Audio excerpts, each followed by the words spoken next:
primary loss. Now, during a phone call Band was present for, Hillary told Obama she was turning down the offer and would be issuing a press release stating so. Hillary was bitter. She was angry. She believed that Obama didn't deserve to be president. Now, with Bill's help, Band implored Hillary to reconsider. Over the next 12 hours or so, she came around. Now, Hillary's tenure in the State Department didn't work out the way Band had intended. The incoming administration, navigating uncharted territory when it came to an ex-president's proximity to the State Department, imposed strict limitations on Bill's outside activities. In fact, John Podesta, who headed the Obama transition team, told Band that Bill would have to comply by 9 conditions, including agreeing to clear all international speaking engagements to the State Department and to publicly disclose the Clinton Foundation's more than 200,000 donors. Band believed Clinton's advisors wanted to punish Bill for his campaign attacks. The Obama team wanted to control and neuter Bill, Band said, still frustrated a decade later. The absurdity of the demands was high. I didn't care, but I did care about them hampering our global work for helping people for their own selfish purposes. Now, Podesta was a rare figure to move between the Clinton and Obama circles. He didn't see it that way. John Podesta said, I thought it was good for the foundation and good for Obama. Otherwise, people would have asked questions. Now, at this point, Band had internalized the Clintons' mindset that profit and public service can be pursued in tandem.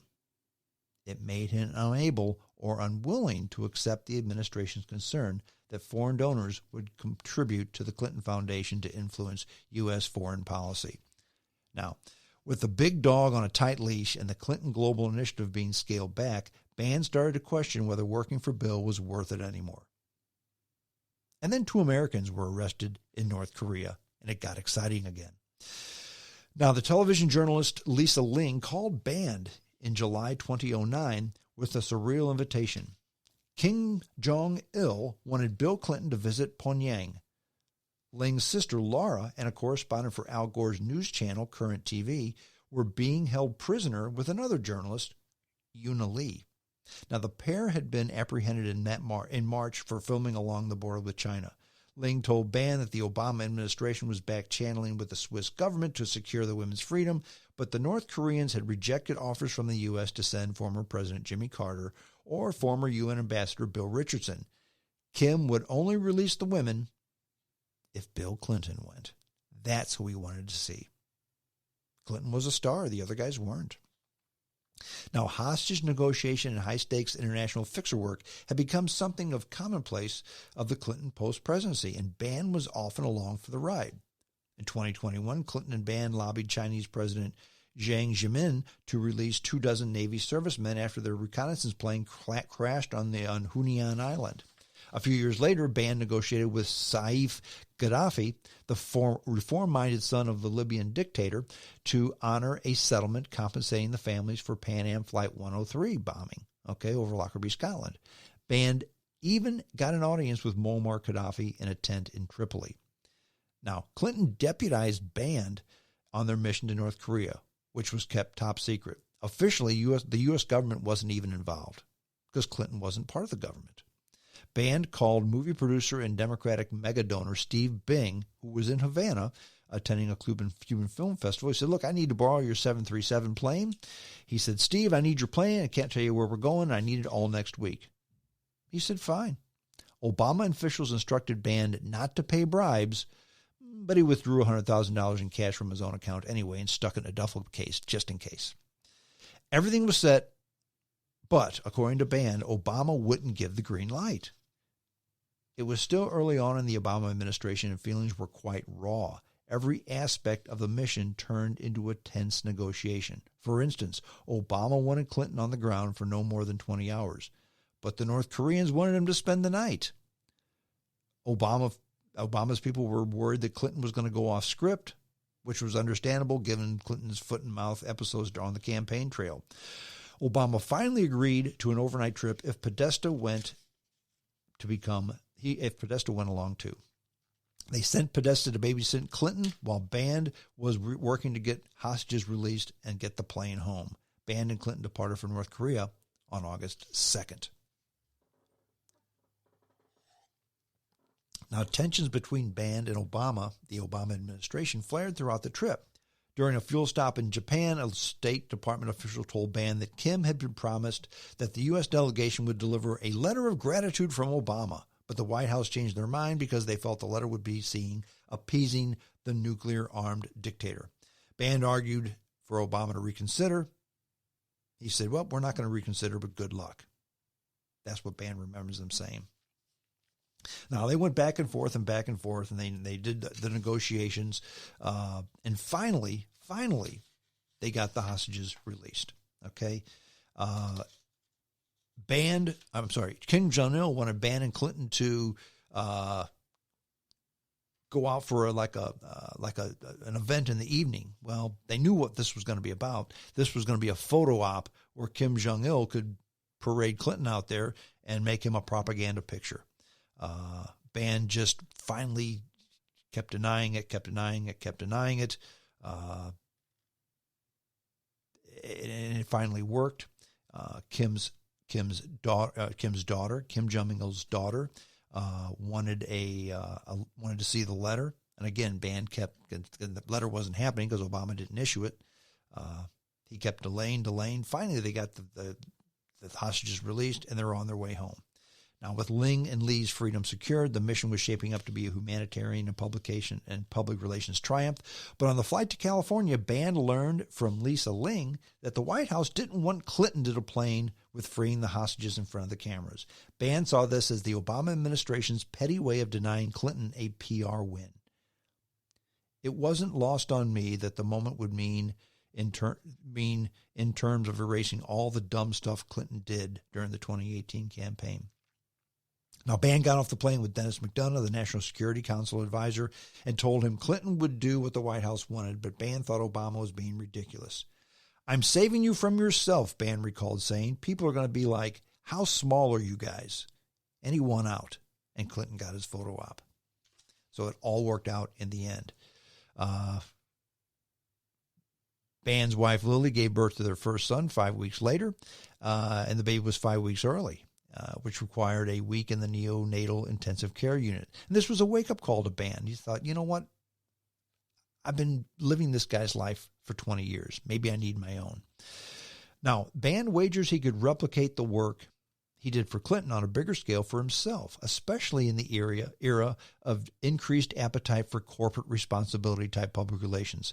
His pitch was that CEOs would pay handsomely to have a strategic counselor on call.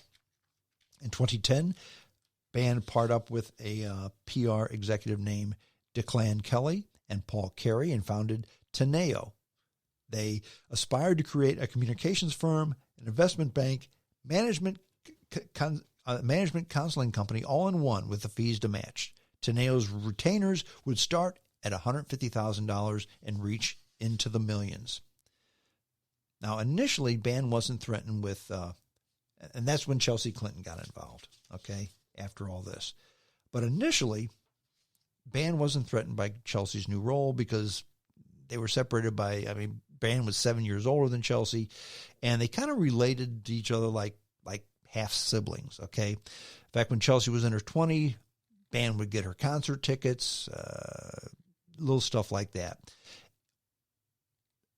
And Chelsea even sent Ban a Christmas card one time. It said, I love you, and I'm thankful beyond words for all you've done for my father. But in every family, rivalries and jealousies can fester. Chelsea grew to resent Ban. Chelsea hated Doug because he was like a father. He was like a son to her father. That was according to a Clinton friend. Ban took off offense that Chelsea treated him at times like the hired help. It was a combustible mixture that was about to explode into a personal grievance. As a board member, Chelsea had a responsibility to ask questions about the foundation activities, and she didn't understand or have reservations about. For some reason, Doug seemed to resent that, said a Clinton family spokesman. Now, about the time Ban launched Teneo, that was in June 2011, Chelsea summoned Ban and co-founder Declan Kelly to the Clinton office in Harlem. Now, Ban walked in to find Bill claimed by Chelsea and her husband, financier Mark Mavinsky. Now, remember, Band had offered Clinton a $2.5 million board seat for his new company.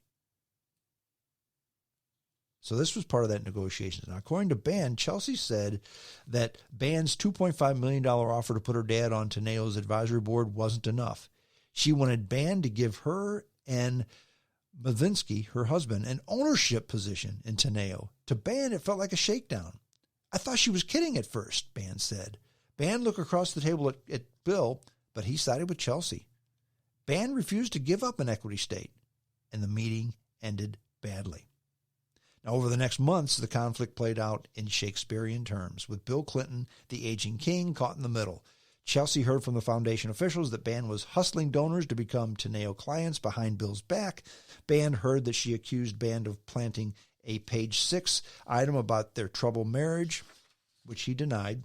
And Band, meanwhile, told foundations that Chelsea Clinton was vastly underqualified to be in charge.